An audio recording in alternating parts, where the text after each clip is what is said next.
6:47 in the morning, July 28, 2003. Patapsco Valley State Park, Maryland. Federal Bureau of Investigation. Special Agent Stephen Carr watches. The excavation team's shovels bite into the damp forest floor.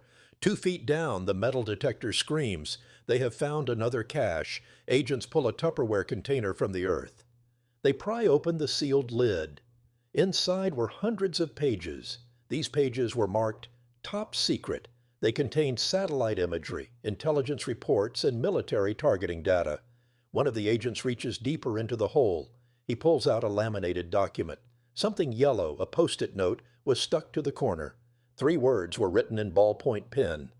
These words were Brian P. Regan. The spy who buried America's most sensitive secrets 2 years earlier had left his calling card on the evidence. Carr stares at the sticky note in disbelief. The man had constructed one of the most elaborate espionage schemes in United States history. He had encrypted his communications using 90 different alphabets. He had buried 20,000 pages of classified documents across 2 states. Yet he forgot to remove a post-it note. His own name was attached to the stolen intelligence. The irony is crushing. This is the mistake that will seal his fate forever. The investigation had started 6 months earlier. Federal Bureau of Investigation forensic analysts noticed something unusual about intercepted communications. These messages were sent to the Libyan consulate in New York. Someone was offering to sell America's deepest secrets for $13 million. The sender had included sample documents to prove authenticity. These included aerial photographs of Iraqi missile sites. There were also intelligence assessments of military capabilities in China. Finally, the documents contained detailed information about United States reconnaissance programs. All of this material was stamped with the highest classification levels. It had been stolen from the most secure networks in the American intelligence community. The sender had encrypted his offer using a sophisticated code system. This system created a complex web of brevity codes and ciphers. It would take Federal Bureau of Investigation cryptographers weeks to fully decode. But those letters contained something else. This detail would eventually crack the case wide open. The sender could not spell. Words were misspelled throughout the encrypted communications. For example, the sender wrote anonymous instead of anonymous. He wrote allegations instead of allegations. Reveal appeared instead of reveal, and precaution instead of precaution. The dyslexia was unmistakable. The Federal Bureau of Investigation had a profile. They were looking for someone with top-secret, sensitive, compartmented information clearance. This individual needed military cryptography training and severe spelling difficulties. Finally, they required access to the intelligence community's classified computer network known as Intel-Inc. The search began narrowing immediately. Brian Patrick Regan was born October 23, 1962 in Queens, New York. He grew up on Long Island in Farmingdale. He attended Mill Lane Junior High and Farmingdale High School. His childhood was difficult. Severe dyslexia made reading nearly impossible. Classmates mocked him relentlessly. Teachers dismissed him as dim-witted. Bullies targeted him for his odd personality and apparent slowness. The ridicule shaped him. It taught him that being underestimated could be useful. He learned that people who thought him stupid would not suspect him of being dangerous. He joined the United States Air Force in 1980 at age 17, looking for escape and purpose. Despite his learning disability, Regan discovered an aptitude for signals intelligence work. He became a cryptologic specialist. The military sent him to Heraklion Air Station on Crete, Greece. There, he met Annette Stenqvist, a Swedish tourist. They married in Texas in 1984. At that time, he was stationed at Kelly Air Force Base. Both were 21 years old. Over the years, they would have 4 children together. Regan's career progressed steadily, if unremarkably. He served in the Gulf War. He was promoted to Master Sergeant. In July 1995, he received orders. These assigned him to the National Reconnaissance Office in Chantilly, Virginia. The National Reconnaissance Office managed America's spy satellites. These satellites served as eyes in space, photographing enemy installations. They also intercepted communications from orbit. It was one of the most sensitive positions in the entire intelligence apparatus. Regan worked at the National Reconnaissance Office from July 1995 to August 2000. His job was helping military units in the field access and use intelligence. This intelligence was collected through reconnaissance from space. He had clearance to view top-secret sensitive compartmented information. He could browse Interlink, the classified internet connecting all United States intelligence agencies. He saw everything, including National Security Agency intercepts. He viewed Central Intelligence Agency assessments and Defense Intelligence Agency military intelligence. He also accessed satellite photographs showing missile sites, nuclear facilities, and troop movements. The keys to the kingdom sat at his fingertips every single day, and nobody watched him closely. Nobody thought Brian Regan was smart enough to be a threat. His evaluations were average. His spelling was terrible. His social skills were awkward. He was just another face in the crowd of thousands working at the National Reconnaissance Office facility. He was invisible, unremarkable, and underestimated. This was exactly where he wanted to be. But beneath that teddy bear exterior, resentment was building. By early 1999, Regan's life was unraveling. His marriage to Annette was deteriorating. He was having affairs. His credit card debt had climbed to $116,902. His salary as a master sergeant could not support the lifestyle he wanted. The Air Force wanted to transfer him to Europe. Regan refused to move his family. When the Air Force denied his request to defer overseas deployment, he faced a choice. He could accept the transfer or retire. He chose retirement. This was effective August 31, 2000, when he would complete 20 years of service. The decision terrified him. He was 37 years old, with a narrow skill set and massive debt. He wondered how he would survive in the civilian world. The panic transformed into calculation. He had access to secrets worth millions. Foreign governments would pay enormous sums for what he could steal. All he had to do was take it without getting caught. The idea crystallized in spring 1999. Regan began his espionage operation with meticulous research. He used Interlink to study how previous American spies had been caught. He examined Federal Bureau of Investigation case files on Robert Hanssen and Aldrich Ames. He attended counterintelligence courses at the National Reconnaissance Office. There, former Federal Bureau of Investigation and Central Intelligence Agency agents presented case studies. These studies focused on catching traitors. He was learning from their mistakes. He studied the patterns that got spies exposed. He was building his own playbook for the perfect conspiracy. Then he started stealing. At first it was just browsing. He would access Interlink files far beyond his assigned responsibilities. These files included satellite imagery of Chinese missile facilities. They also contained intelligence reports on Iraqi military capabilities. Further, he accessed assessments of Libyan air defense systems and National Security Agency communications intercepts. He was mapping out what foreign governments would pay for. He was testing how much he could access without triggering alerts. Then in autumn 1999, he began printing. Every day, Regan would log on to Interlink and select files for exfiltration. He would print them on his office printer. He printed hundreds of pages each week. These included satellite photographs, target coordinates, and military assessments. He stored the growing pile in a locked cupboard between his cubicle and his neighbor's. Nobody asked questions. Once the cupboard became so full that building management staff hauled it away. This happened while Regan was traveling on assignment. They drilled the lock open and found hundreds of classified documents inside. They called Regan and asked if the papers belonged to him. His heart stopped. This was it. He was caught. But the staff simply wrapped up the documents and sent them back to him. There was no investigation, no questions, and no consequences. The system was so bloated with secrets. Even finding a cupboard stuffed with top-secret documents did not trigger any alarms. Regan moved his stash to an overhead cabinet and kept stealing. By March 2000, he had accumulated thousands of pages. Now came the dangerous part. This involved getting the documents out of the building. He began testing security. He placed classified documents at the bottom of his gym bag underneath his workout clothes. At 5 in the afternoon, he walked toward the exit turnstiles carrying the bag. Security guards stood at the front desk, chatting. They saw him every day with that same gym bag. They waved him through without a search. It was that easy. Over the following weeks, Regan smuggled hundreds of pages out in his gym bag. He also started copying information onto compact discs and taking home training videos on video home system tapes. Late at night, while Annette and the children slept, he would go to the basement and duplicate the videos. By July 2000, his stash had grown significantly.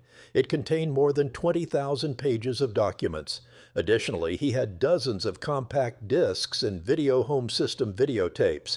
The scope was staggering. He had stolen intelligence concerning Iraq, Libya, and Iran. He also obtained information on China, Israel, and North Korea. The stolen data included satellite coordinates. It also featured nuclear targeting data, communications intercepts, and military capabilities assessments. It was, at that moment, the largest theft of classified information in American espionage history. Now he had to sell it. Regan spent months crafting his approach. He would contact foreign intelligence services directly. He would offer them samples to prove his access. He would demand $13 million for the complete package. But the communication had to be secure. He could not just mail a letter to the Iraqi embassy. He needed encryption. He needed complex, unbreakable encryption. Regan designed an elaborate code system. First, he created brevity codes. Each word in his message would be represented by a two-letter combination. The word signals became the combination JK. The word anonymous became the combination AP. He typed up 6 pages of these brevity codes. Then he took his message. He converted it using the brevity codes. He encrypted that coded message using 90 different cipher alphabets. The result was a seemingly impenetrable string of letters and numbers. He wrote out detailed decryption instructions on separate pages. His plan was to mail 3 envelopes to each target country. One envelope contained the encrypted letter. Another held the decryption instructions. The third contained the brevity code sheets. If American intelligence intercepted any single envelope, they would have gibberish. Only by receiving all 3 could the Foreign Service decode his offer. In July 2000, while Annette and the kids were visiting Sweden, Regan prepared his caches. He sorted the 20,000 pages by target country. He separated the most sensitive 5,000 pages into packages he would bury as insurance. The plan was elegant. He intended to sell some information to foreign governments for cash. However, the most damaging secrets would stay buried in multiple locations known only to him. If he got caught or sentenced, those buried secrets would be his bargaining chip and his life insurance policy. He packed the most sensitive documents into Tupperware containers, along with compact discs and videotapes. He wrapped them in garbage bags. Then on a rainy day in July 2000, he drove 30 miles to Patapsco Valley State Park near Baltimore. He hiked deep into the forest. He carried a backpack with a shovel and a global positioning system logger he had taken from work. He dug holes 18 inches deep in open patches between trees. He buried the packages. He hammered roofing nails into nearby trees to mark the locations. He used the global positioning system logger to record the precise coordinates. He made 3 more trips to the park, burying a total of 7 packages. Then he performed a meticulous act. He wrote all the global positioning system coordinates on a piece of paper. He placed that paper inside a blue toothbrush holder. He then drove to Interstate 95 near Fredericksburg, Virginia. He pulled off at an exit. He walked to the exit sign. He buried the toothbrush holder in the dirt beneath the sign. The master map to his buried treasure was now hidden in a second secret location. Nobody would find it without finding him first. In November 2000, Regan was ready. He mailed his 3 encrypted envelopes to the Libyan consulate in New York. Then he waited for a car advertisement to appear in the Washington Post. This would indicate the Libyans had received his offer and wanted to proceed. The advertisement never came. Brian Regan did not know the advertisement never came. A confidential informant at the Libyan consulate had handed all 3 envelopes directly to the Federal Bureau of Investigation. On a Monday morning in December 2000, Federal Bureau of Investigation, Special Agent Stephen Carr hurried down 2 flights of stairs. He was at the Bureau's Washington District of Columbia field office. He went to pick up a package from the Federal Bureau of Investigation in New York. Carr was 38 years old, thoughtful, intense, and meticulous. He had worked supporting roles in previous espionage cases, but was hungry to lead his own major investigation. He had prayed in church for a good case. Now, one had literally arrived by FedEx. Carr opened the package and spread the contents across his desk. The envelopes contained pages, Some pages held encrypted text. Others had decryption instructions or code sheets.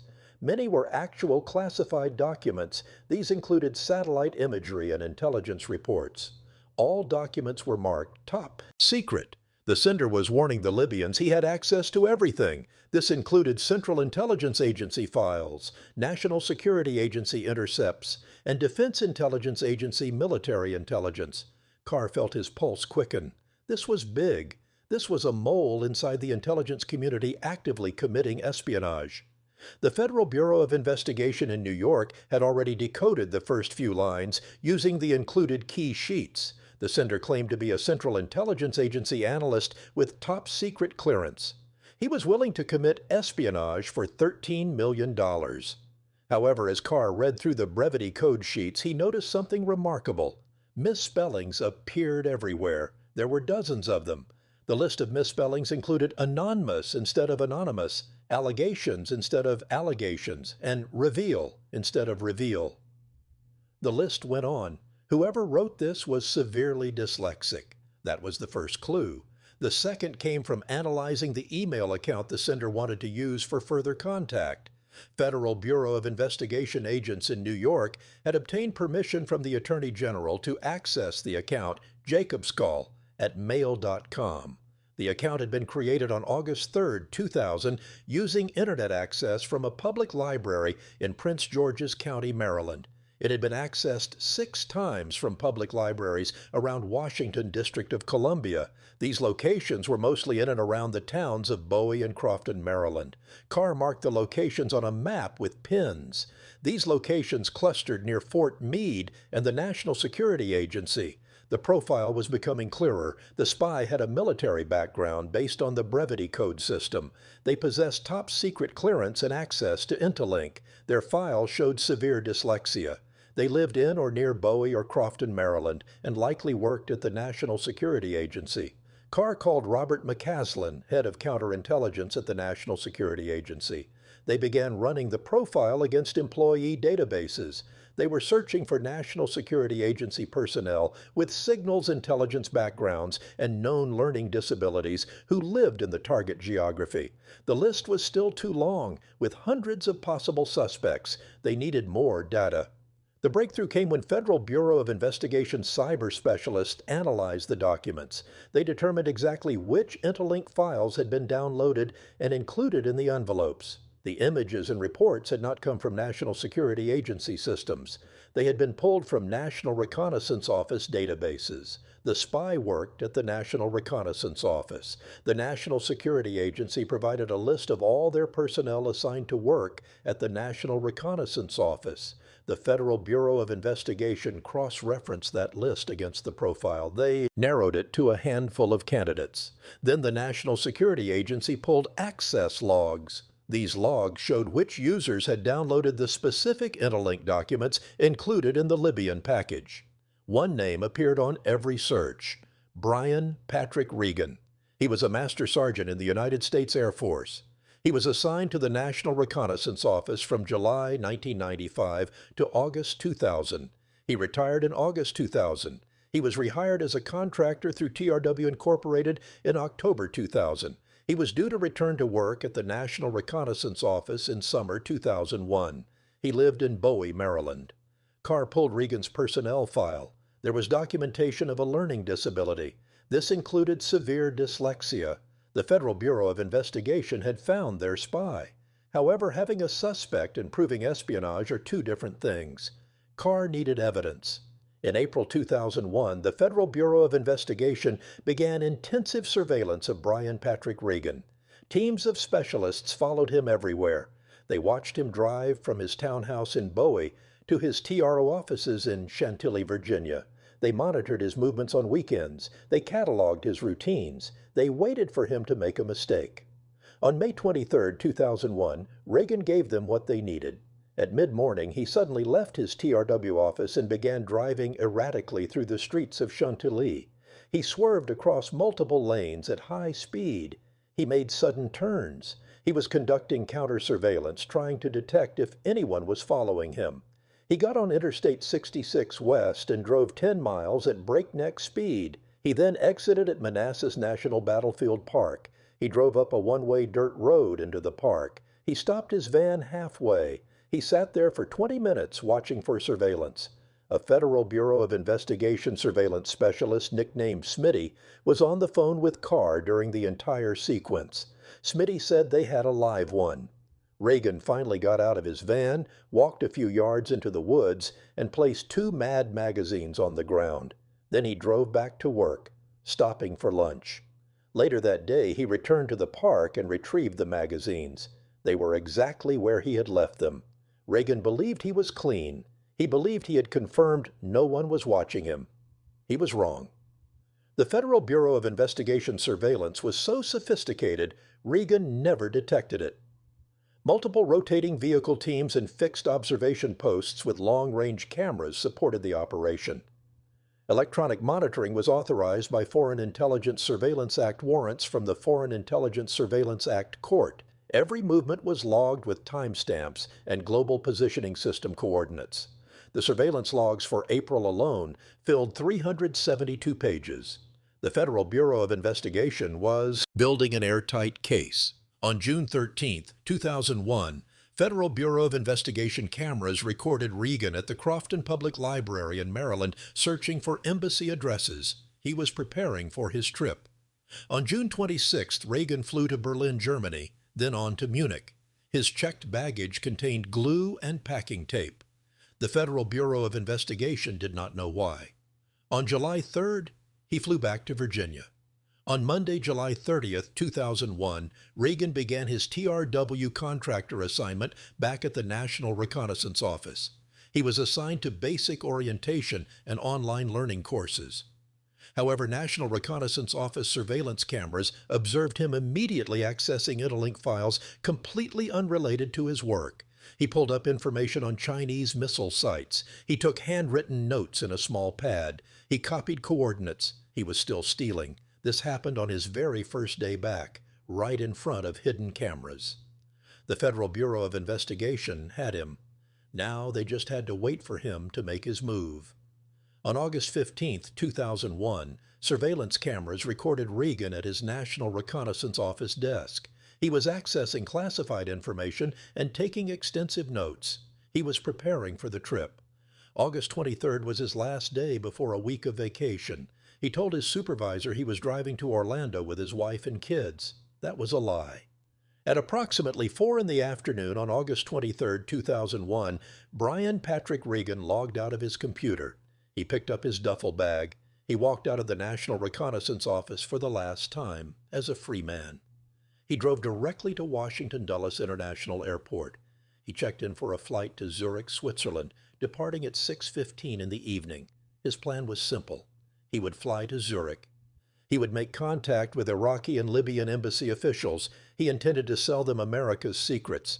After collecting the first payment, he would disappear. He passed through airport security without incident. He had documents hidden in his shoes. These included contact information for foreign embassies and encrypted notes with global positioning system coordinates. He had everything he needed to close the deal. He boarded a crowded mobile lounge. This was one of those large, rectangular shuttle buses that transport passengers between terminals at Dulles. The doors closed. The shuttle began moving across the tarmac. Regan stood in the crowd, anonymous and invisible. He was one more traveler on one more flight. Then the shuttle doors opened again. 2 men entered. Federal Bureau of Investigation Special Agent Stephen Carr and a colleague began pushing through the crowded lounge. They politely made their way through the crowded lounge. They moved to the front of the shuttle. They stopped directly in front of Patrick Regan. Agent Carr held up his badge. He addressed Mr. Regan. Agent Carr stated that he was with the Federal Bureau of Investigation. He added that they had a couple of questions for Regan. He then asked Regan if he would mind coming with them. Regan stared at Agent Carr with a dazed expression. His face went blank. This was the teddy bear look Agent Carr had seen in surveillance photos. Regan replied quietly, agreeing to go with them. He picked up his duffel bag. The agents took Regan by the elbows and escorted him off the mobile lounge onto the concourse. They walked him to a secure room. They questioned him for hours. He admitted nothing. Then they arrested him. Agents searched Regan thoroughly. In his right shoe, tucked between the inner and outer soles, they found a piece of paper. This paper contained addresses for Iraqi and Chinese embassies in Europe. In his trouser pocket was a spiral pad with 13 random words written on one page. The words included tricycle, rocket, and glove. These words made no sense in sequence. In his wallet was a piece of paper with an alphanumeric string. The string was 56NVOAI. In a folder inside his duffel bag were 4 sheets covered with handwritten 3-digit numbers. None of it made sense. Regan would not explain any of it. He invoked his right to silence. The Federal Bureau of Investigation had caught Regan attempting to board a flight. He planned to meet foreign intelligence officers. Classified documents were hidden in his shoes, but the agents still did not know the full extent of his conspiracy. They did not know about the 20,000 pages. These pages were buried in multiple locations across Maryland and Virginia. They did not know about the global positioning system coordinates. They did not know about the toothbrush holder. This was buried under the Interstate 95 exit sign. They had the spy. However, the secrets were still buried. Regan was transferred to federal custody and held without bail. The United States Attorney for the Eastern District of Virginia charged him with attempted espionage under the Espionage Act. In February 2002, Regan pleaded not guilty to all charges. He still admitted nothing. His attorneys argued he had never successfully transmitted classified information to any foreign government. They argued his actions were merely bad judgment, not espionage. Furthermore, they claimed the information he possessed was worthless. The government disagreed. In January 2003, Regan's trial began in federal court in Alexandria, Virginia. The jury selection process was intense. Potential jurors filled out questionnaires. These asked their opinions on crime, espionage, the September 11th attacks, and the death penalty. This was significant because federal prosecutors were seeking the death penalty for Brian Regan. If convicted, he could become the first person executed for espionage. Julius and Ethel Rosenberg were killed in the electric chair in 1953. They were the last to be executed for this crime. The death penalty for espionage had been reinstated in 1994. However, it had never been pursued in 10 prior cases. The government was making an example of Brian Regan. The prosecution team presented overwhelming evidence. They showed surveillance footage of Regan stealing documents at his National Reconnaissance Office desk. They presented the intercepted letters to Libya. Federal Bureau of Investigation code expert Daniel Olson testified about the sophisticated encryption system Regan had created. He described it as highly complex and well-designed. They showed the classified documents found in his shoes at Dulles Airport. They detailed his credit card debt of $116,902. They established motive, means, and opportunity. The evidence was crushing. Regan's defense attorneys Jonathan Shapiro and Nina Ginsburg fought hard. They argued the information Regan possessed was outdated and worthless. They claimed no serious foreign power would have dealt with him. They portrayed him as a deluded man making terrible decisions, but not actually succeeding at espionage. The jury did not believe this. After 3 days of deliberation on February 20, 2003, the jury returned its verdict. They found him guilty on 2 counts of attempted espionage related to attempts to sell secrets to Iraq and China. They found him guilty on 1 count of unlawful retention of national defense information. He was acquitted on the charge of attempting to spy for Libya. The verdict was read aloud in the courtroom. Brian Regan showed no emotion. He showed no reaction. He sat motionless at the defense table. However, the jury's work was not finished. Now came the sentencing phase. Would Brian Patrick Regan become the first person executed for espionage in 50 years? The jury deliberated on the death penalty for days. The prosecution argued Regan had betrayed his country for money. They stated his actions threatened national security. They believed he deserved the ultimate punishment. The defense argued for mercy for his 4 children and for his years of military service. In the end, the jury could not reach unanimous consensus. Under federal law, the death penalty requires a unanimous jury vote. Without it, Regan would receive life in prison instead. The jury was deadlocked. Brian Patrick Regan had escaped execution. On March 20th, 2003, United States District Judge T.S. Ellis III sentenced Brian Patrick Regan. He received life in prison without possibility of parole. Regan stood before the judge and heard his fate. He would spend the rest of his life behind bars. He would die in a federal prison cell. His children would grow up without a father. His wife would move on without him. Everything he had done to secure his financial future had destroyed his life completely. But the government still had one major problem. The government faced a problem regarding the 20,000 pages of buried classified documents. They needed to know where these documents were. The global positioning system coordinates found in Regan's possession after his arrest were encrypted. The random words in his spiral pad were part of a cipher. The 3-digit number sequences were another layer of code. Federal Bureau of Investigation cryptographers worked for months. They tried to break his system. They made some progress. However, they could not locate all the burial sites. The secrets remained underground. 5 months after the trial, in July 2003, federal prosecutors approached Regan with a deal. They asked him to lead them to the buried documents. They wanted him to show them every cache. They also requested his help to recover everything he stole. In exchange for this help, Regan could keep his life sentence. Prosecutors would consider his actions cooperation. Regan had nothing left to lose. He agreed. On July 28, 2003, Federal Bureau of Investigation Special Agent Stephen Carr stood in Patapsco Valley State Park. He watched excavation teams dig up Brian Regan's buried secrets. Regan had led them here. He provided the decryption key for the global positioning system coordinates. He explained how to decode the cipher words and number sequences. He walked federal agents through the forests of Maryland and Virginia, pointing to trees marked with roofing nails. He pointed to several trees marking locations. The Federal Bureau of Investigation deployed metal detectors, ground-penetrating radar, and excavation teams. They dug up Tupperware containers wrapped in garbage bags. They found compact discs and videotapes in waterproof cases. They unearthed package after package of classified documents. These documents included satellite imagery, nuclear targeting data, and communications intercepts.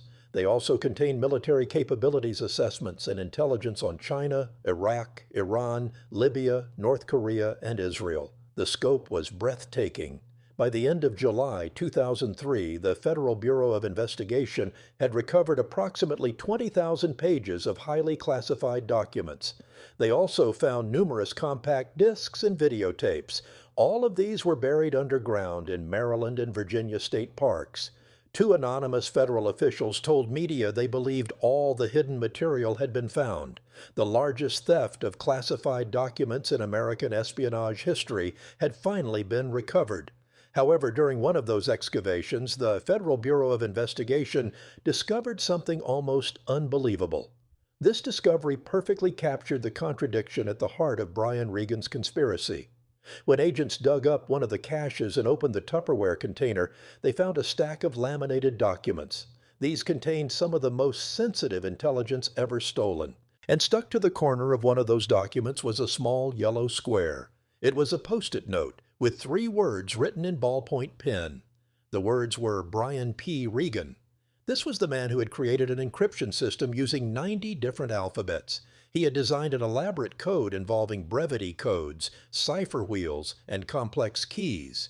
He had buried his stolen secrets across 2 states. He used global positioning system coordinates. He had hidden a master map inside a toothbrush holder.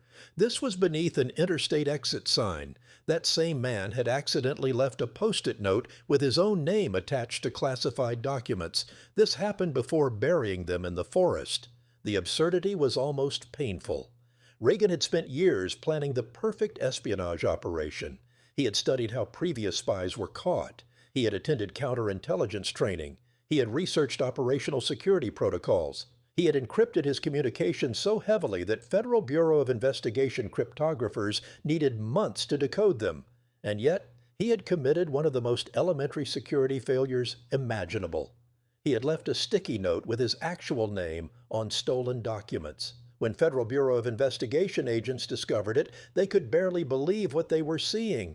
It was the perfect metaphor for Brian Regan's entire conspiracy.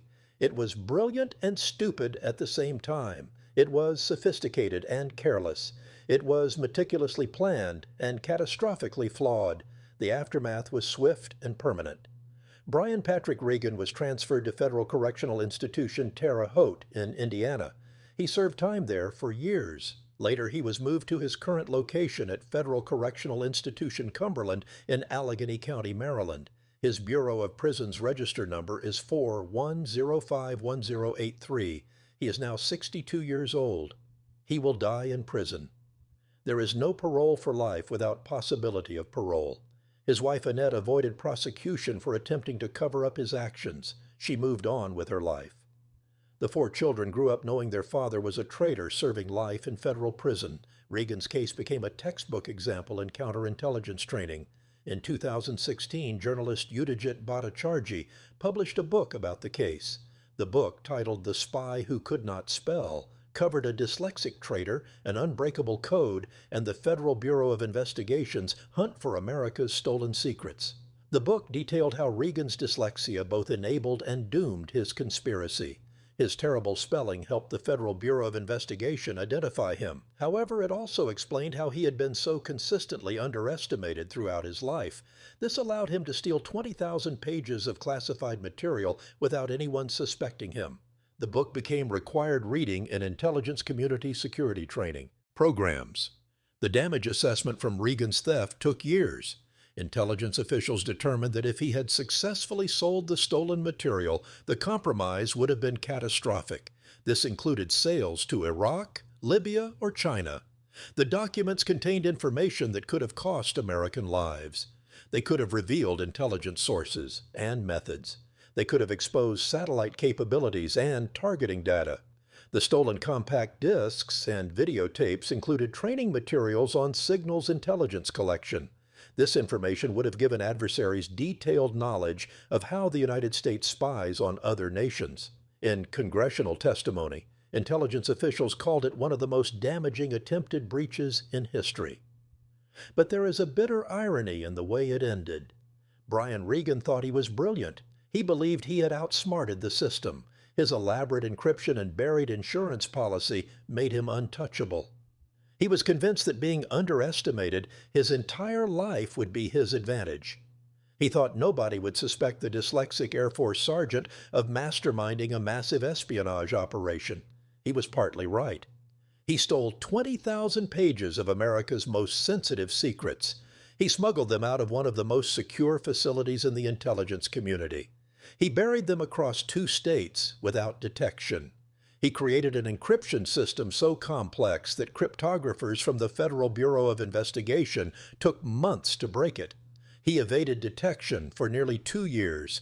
However, in the end, he was also exactly what everyone had always thought. He was the person who could not spell. He was the person who made careless mistakes. He was the person who left a sticky note with his name on buried evidence. He was the person who got caught. Federal Bureau of Investigation Special Agent Stephen Carr led the investigation. He later reflected on Regan's actions. Carr noted that Regan had been simultaneously one of the most sophisticated and one of the most amateurish spies he had ever pursued. The sophistication was real. The encryption was genuinely complex. The operational security protocols were well designed. However, the execution was fatally flawed. Regan had studied how spies get caught, but failed to apply the lessons consistently. He created elaborate codes, but left obvious physical evidence. He planned meticulously, but acted recklessly. He was the spy who could not spell. This was true not just for words, but for his own fate. Today, Brian Patrick Regan sits in a cell at Federal Correctional Institution, Cumberland. He is 62 years old. He has been in prison for 23 years. He will never be released. He will never see his children grow up. He will never experience freedom again. Every day he wakes up in that cell, he faces the consequence of his choices. $13 million seemed like salvation in 1999. At that time, debt was crushing him and retirement loomed. It seemed like justice after a lifetime of being underestimated and ridiculed. It appeared to be the perfect crime. This crime, he thought, would finally prove his intelligence to everyone who had doubted him. Instead, it became his complete destruction. The money never came. The respect never came. Only the life sentence came. The story of Brian Regan is a warning that echoes through every counterintelligence briefing in the intelligence community. It is shown to new employees with security clearances. It is taught in training courses. It is referenced in security protocols. This is because it demonstrates something essential about betrayal and consequence. Regan was not caught because the Federal Bureau of Investigation was particularly clever, though Stephen Carr and his team did excellent work. He was caught because betrayal always leaves traces. Complexity creates more opportunities for mistakes. No encryption system can protect a person from their own carelessness. The sticky note with his name on it became the defining image of his case. It is displayed in Federal Bureau of Investigation training materials. It is referenced in books and articles. This is the detail everyone remembers. It captures the fundamental truth about espionage. Small mistakes are what lead to downfall, not the big elaborate plans. It is the tiny oversight. It is the moment of carelessness. It is the sticky note you forgot to remove. The National Reconnaissance Office overhauled its security protocols after the Regan case. They installed more surveillance cameras. They implemented stricter access controls for Interlink. Automated systems were created to flag unusual download patterns. They also established protocols for random searches of bags and vehicles leaving National Reconnaissance Office facilities. Security personnel were trained to look for behavioral indicators of insider threats. The intelligence community as a whole learned from this failure. However, they can never eliminate the risk completely. This is because the insider threat is the hardest to stop. It involves a person with legitimate access. This person has clearances and credentials. This person knows the system from the inside. Such a person can always steal if they are willing to destroy their life to do it. Brian Regan was willing. He did destroy his life. It was completely irreversible. The 20,000 pages of documents are now locked in secure government facilities. They are likely at Federal Bureau of Investigation headquarters, or they are in the National Security Agency's archives at Fort Meade. These documents represent the physical evidence of one of the largest intelligence breaches in American history. They also represent something else. They show the catastrophic failure of one man's attempt to prove himself. Regan wanted respect. He wanted financial security. He wanted people to finally recognize his intelligence. Instead, he became a cautionary tale. He became a punchline.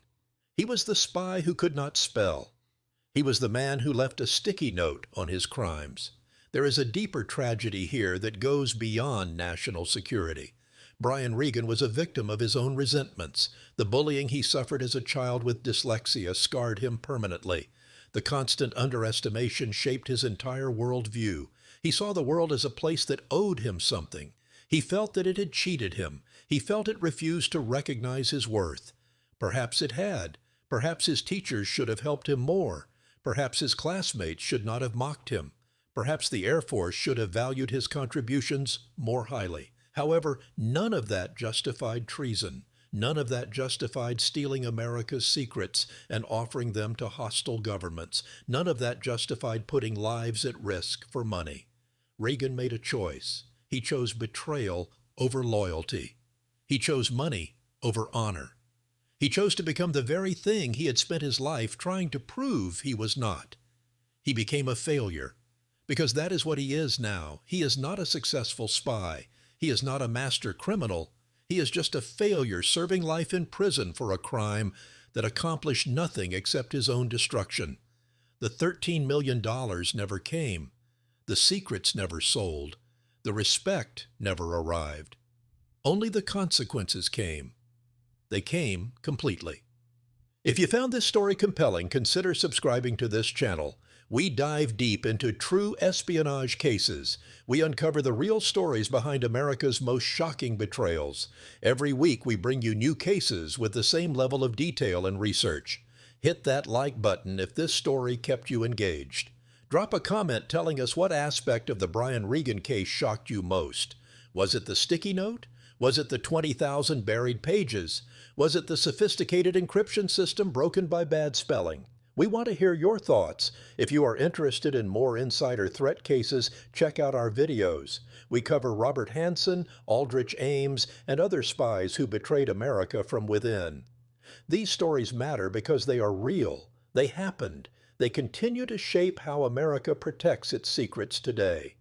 Brian Patrick Regan remains in federal prison as a reminder that betrayal has permanent consequences. This reminds us that small mistakes can destroy elaborate plans. It also reminds us that sometimes the people we underestimate are dangerous. They are dangerous not because they are brilliant. Instead, they are desperate and willing to risk everything. Thank you for watching. Stay vigilant. Stay informed. Remember that behind every classified document is a human story of loyalty or betrayal. Today we told you about betrayal. Next time we will tell you about the people who stopped it.